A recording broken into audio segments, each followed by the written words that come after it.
Good afternoon, everybody. My name is Carl. I'm a recovery coach here at Cap Recovery Center. This is our family meeting for today. And this article I have is from addictiongroup.org. So if you like this article, you can go to addictiongroup.org. And the article I have picked is Building a Support System in Recovery, a step-by-step guide for the individual and the family. So I'll hop right into it. What makes a strong recovery support system? Recovering from addiction can be harrowing and isolating, but it doesn't have to be. The love and support of those who care for you can bring warmth and strength to your recovery journey, even during difficult times. A solid support system is an important factor in long-term addiction recovery. They can help prevent isolation and depression, which can reduce the likelihood of a relapse. They can also encourage you and motivate you to continue your recovery journey.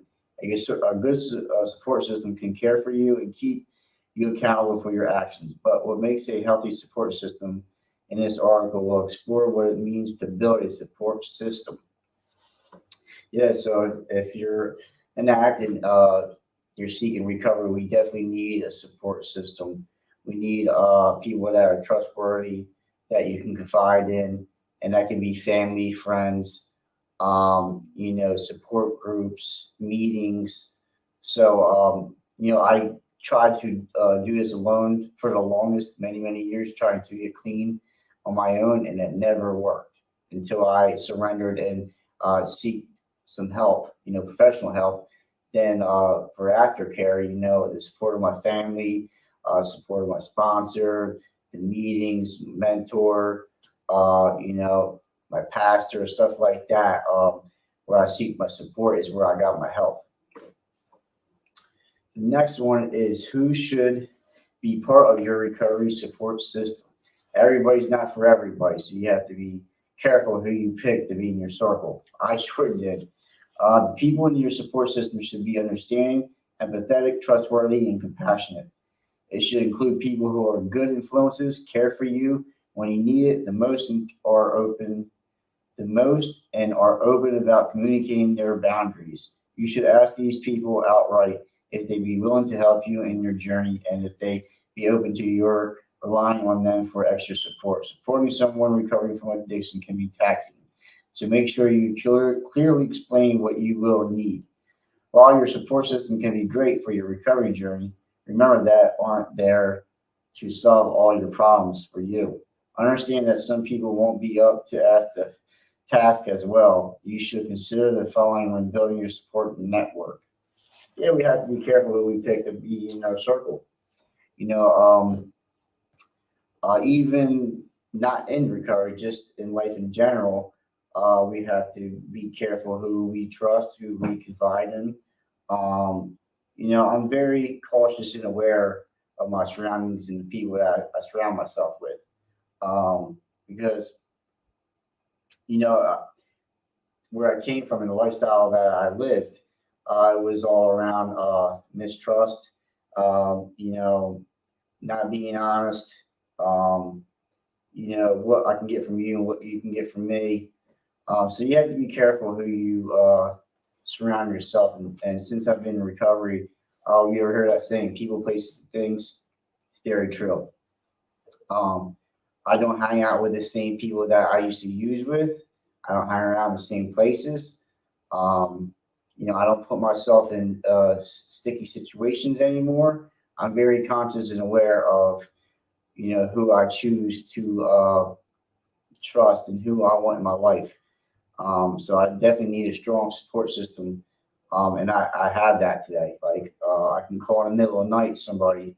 I have plenty of phone numbers that I can call and somebody will pick up. It might not be the first one, but definitely down the line, somebody will pick up and they will help me. I have people in my corner that's trustworthy, reliable, productive member of society. They would help me and not want anything in return. Just honestly want me to do good. And, that's what got me where I'm at today. So we'll go to number one, family and friends. Opening up to family and friends about addiction can be daunting, but these people are often the ones most willing to help you recover and stay sober. These people often want the best for you. Recovery included, studies show that when a family member has an addiction, it can lead to various negative consequences. These problems can include stress, health issues, financial problems, and more. It may be helpful to consider family therapy as uncovering family dynamics and potentially conflict within the family can be helpful. The reason for addiction may even be rooted in family issues. And by addressing it, you open the doors to understanding, healing, and healthy familial relationships. Um, and it talks about, where your addiction stems from can be through the family. There might be a lot of addiction that you grew up around and then you start to be a part of.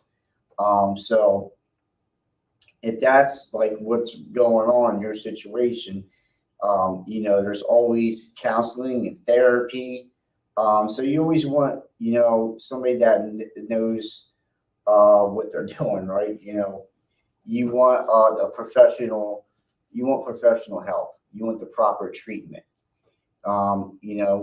We can have opinions, we can have say-sos, and we have our own beliefs, and we can help you as much as we can, but taking suggestion of getting professional help. Like I said, counseling, therapy, therapist, family therapy, family counseling. It's always good to get somebody, like get a healthy medium or somebody in the middle to correlate some things. That's very helpful. And it talks about opening doors to understanding and healing. That can build more of a healthy relationship.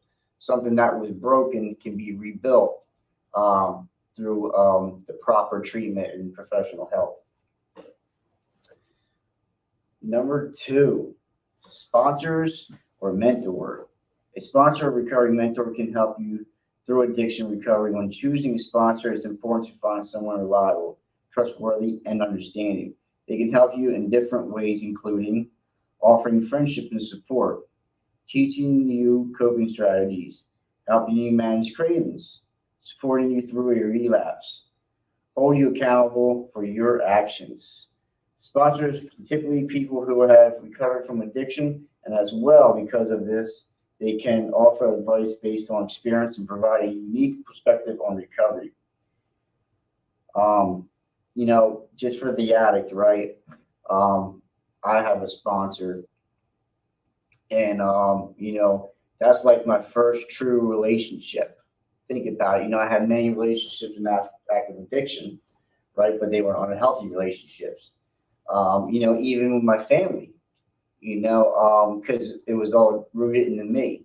I was using drugs and alcohol, so I caused a lot of pain, a lot of suffering, a lot of grief, and it was unhealthy.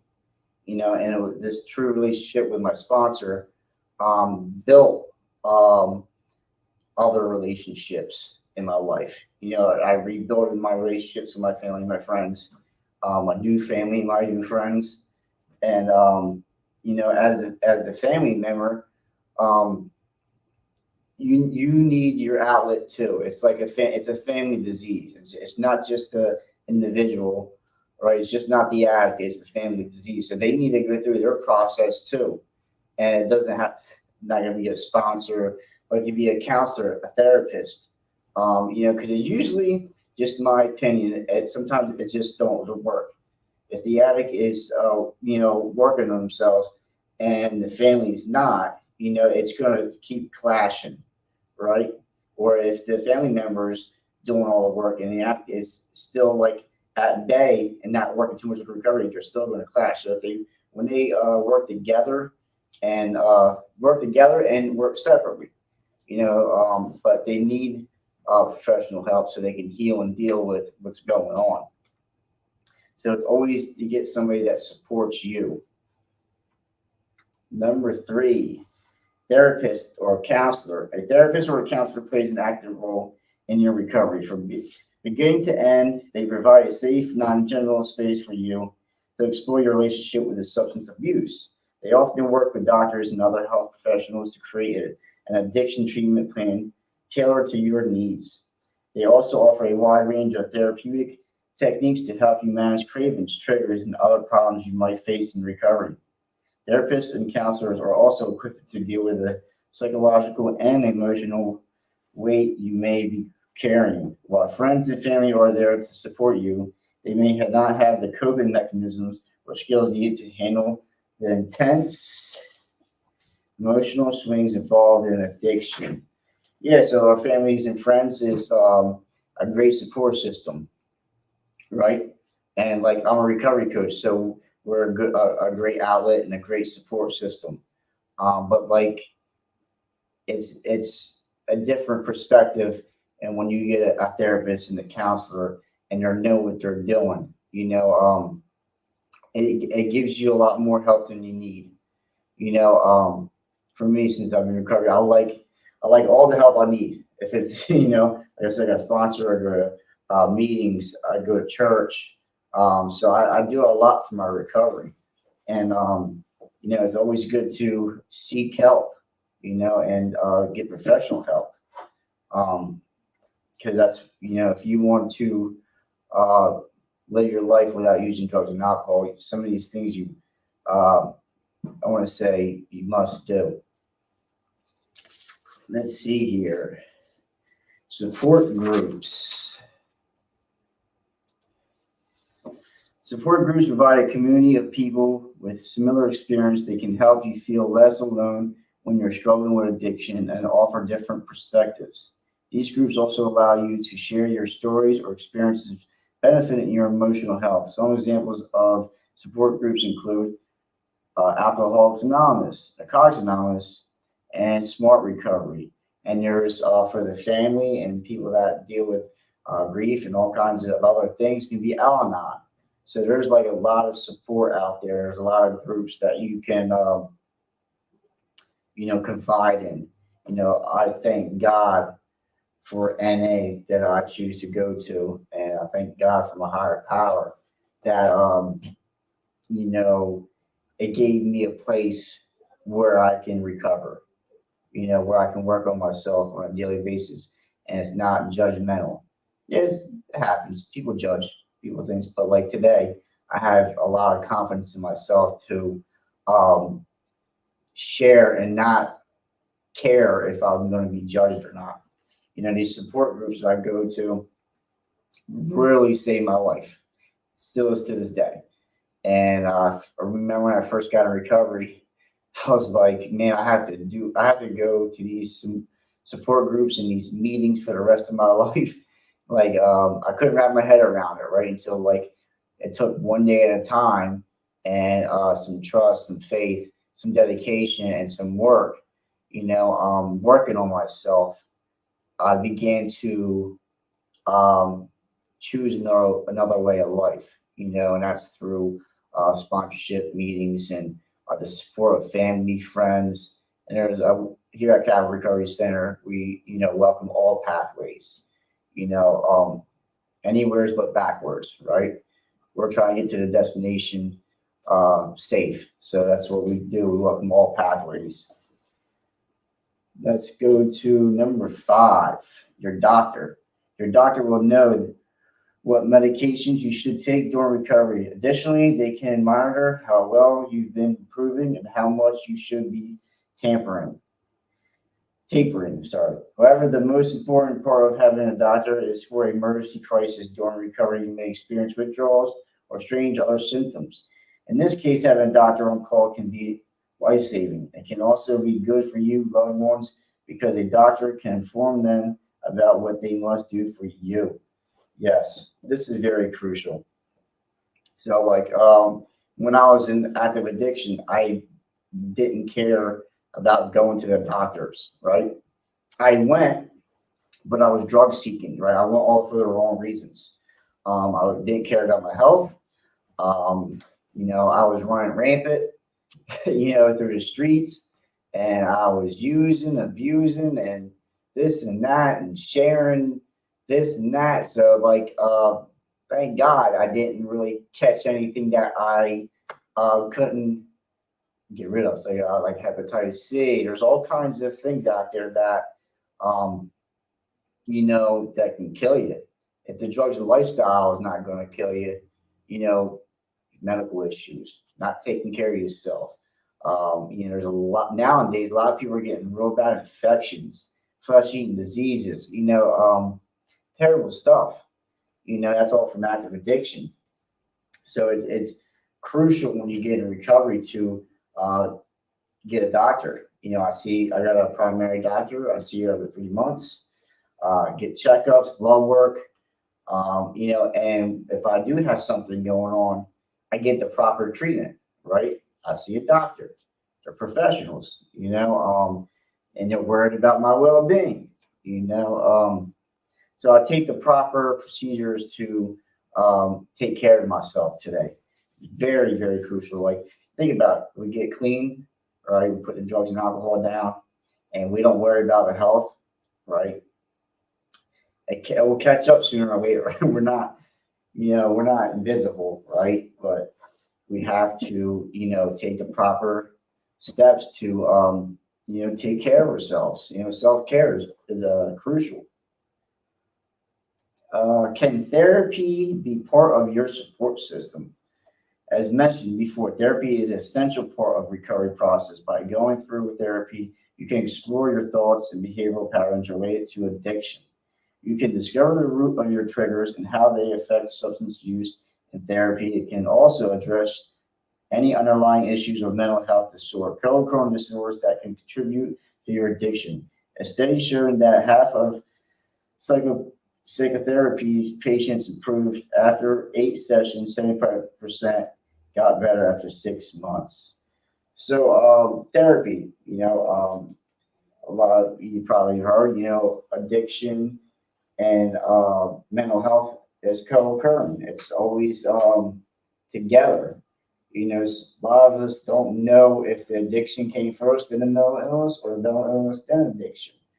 Sometimes we don't figure that part out, but they definitely go together, and I definitely learned through recovery, we can't treat one and not the other. Because if we try to treat this side, right, and this side eventually will take over, so you try to take a healthy medium here, treat both. You got to, it's very, very important. Because the drugs and alcohol really can put a strain on your brain. It's sad because I know people, I've seen people, I know people that used and are like mentally unstable now. It's sad to say it like that, but like they don't come back. They're not themselves anymore. They might be physically here, but mentally not good. And sometimes there's no medication for that.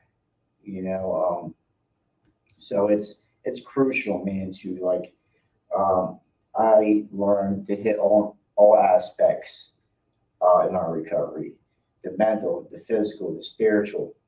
Right? If you hit those 3 keys, man, and a lot of others, that you're well off. You're definitely on your way. So it takes some work, some dedication, takes time.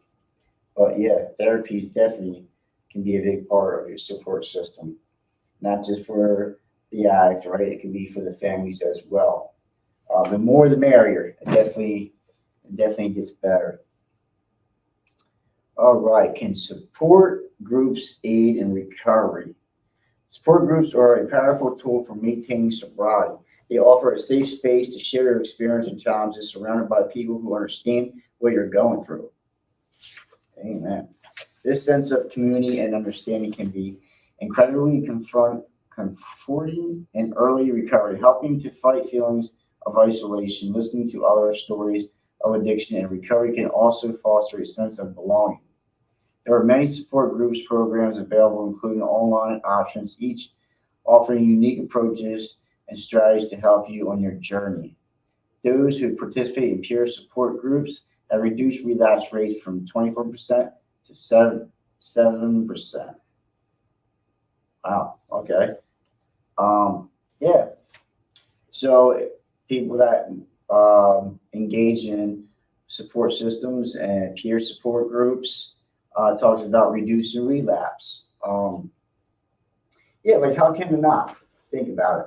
You know, as an addict, when you get in recovery, you start working on some things and getting with a recovery coach and getting with a counselor, getting with some therapy, getting a mentor, getting a sponsor, it betters your life. It really does. But like when I first came in recovery, I didn't think I could have a better life, right? Because I was so deep in addiction, right? I put a damper on my family. The many sleepless nights, my family and friends had because I was lost and confused. I was digging myself deeper and deeper. And so I did something different this time. You know, I went to a treatment facility, right? After treatment, I continued my treatment, meetings, sponsor, home group, getting people that I trust. My family's back in my life, most of them. Most of my friends that are, I confide and still trust, or I rebuilt these relationships and made new relationships. Um, so yeah, peer support and getting with coaches and counselors and therapists and all that good stuff definitely is going to reduce relapse rates. Which is good. It's working. Let's go to why are boundaries crucial in recovery support system? Setting boundaries is essential for both you and your loved one. This because if recovering from addiction is physical and emotional taxing, not just on you, but those who you love as well. Having boundaries can benefit your mental health and that of your loved ones in numerous ways, including allowing you to prioritize your needs and practice self care, protecting you from toxic behaviors that can affect you in your recovery, maintaining healthy and respectful relationships by setting clear expectations for support, preventing codependency, avoiding certain situations that may trigger a relapse. Overall, boundaries can help establish healthy connections and protect your emotional well-being. They are important so you and your loved ones continue to express mutual trust and love while understanding that they are there to help you and not go on your recovery journey for you. Yeah, it talks about boundaries. Um, Definitely the addict and the family member it talks about.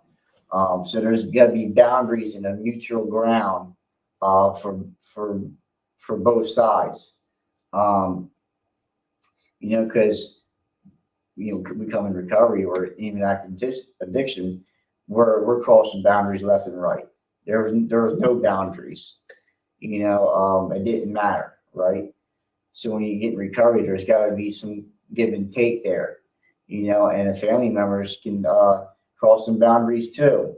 So you guys have to have, well, I had to have open communication, right? Open communication because, like, for me, I can cross some boundaries by saying things and doing things, right?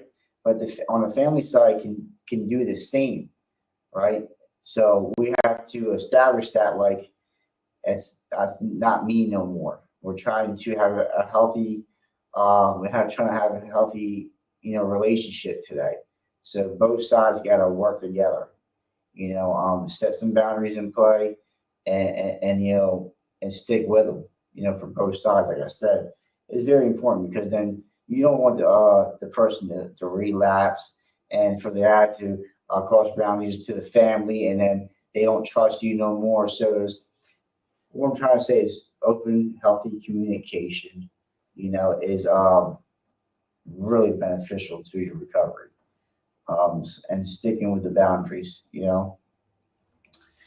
Let's go to how do you maintain healthy relationships in recovery? Here are some tips to help you maintain healthy relationships within your support system. Open and honest. There we go. I just talked about it. Open and honest communication. Be clear about your needs, boundaries, and struggles. Practice mutual respect. Be mindful of your support system's feelings and avoid judgment or criticism. Self-realistic expectations. Avoid setting unrealistic expectations for yourself and your loved one, and be clear about what you think is achievable. And these boundaries and stuff like that, and open communication, and practice mutual respect, like especially in life in general, and especially like early recovery, like these things are very important because you don't want to push nobody over the edge. You really don't, for both sides. You know what I mean? Because it's already hard enough, what we've been through and what the family's been through. So like we have to come together and try to rebuild, a new life. You know what I mean? It takes time, it takes work, it doesn't happen overnight. But to maintain a healthy relationship and recovery, it takes a lot of open communication, and it takes a lot of empathy, loving, care, trust, a lot of principles that recovery has taught me we have to practice and put in action into our lives to, live a new life. So it definitely doesn't happen overnight, but it does take time. The last one here is, how do you ask for help when you need it? Yeah, a lot of us, or even me, like we asked for help, but it was all for the wrong reasons. Like, I need help with money. I need help with this. I need help with that. Give me, right? It wasn't truly, I need help with something, right? Asking for help can be challenging, but essential is maintaining a healthy support system. Here are some tips to help you ask for help when you need it. Find a comfortable place to talk about your feelings. Be clear, direct, and honest about your needs. Be patient with your loved one and understand that change takes time. Work together to find solutions and develop a plan that works for everyone. Focus on positive reinforcement and avoid criticisms. Additionally, you should reach out to your doctor or therapist. Seek professional help. Important. Immediately, if you're experiencing an emergency, building a strong support system is an important part of maintaining long-term sobriety. That's my aim, long-term sobriety. That's always say. That's why we do these things in recovery that we talk about, is because I want to have long-term sobriety. I don't want to do a little bit of this. I don't want to do a little bit. I'm going to do this, but I'm not going to do that, right? And that's not, it's good, but, I'm trying to live my life absence-free. I'm not trying to live my life lying, cheating, stealing, not being honest, not being trustworthy, not being accountable, not being reliable. I'm trying to be a better person, and I have to do these things. And when I need the help, I need to ask for it. And especially in early recovery, your support system can provide the necessary support and guidance to keep you healthy. However, it's important to set boundaries and communicate openly with your support network. This can help you set realistic goals and avoid overwhelming you and your loved ones can do. I like this article. I gotta keep this one. But I like this article because it's like it's for the family and the addict. That's seeking recovery. It's for both sides. Both sides have suffered. But it doesn't have to no more. There's ways that we can go about it and seek the right help that we need. And I have a lot of people in my corner today. A lot of people that I can trust and confide in, and it's gonna help me up. But that was a great article, man, and that was our family meeting for the day. And it was on building a support system of recovery, a step-by-step guide for the individual and the family. And this was about addiction.org, addictiongroup.org. If you like this article, you can go to addictiongroup.org. Until next time, like I said earlier, my name is Carl, I'm a recovery coach here at Cat Recovery Center. You're always welcome to come in. Until next time, we'll see you later.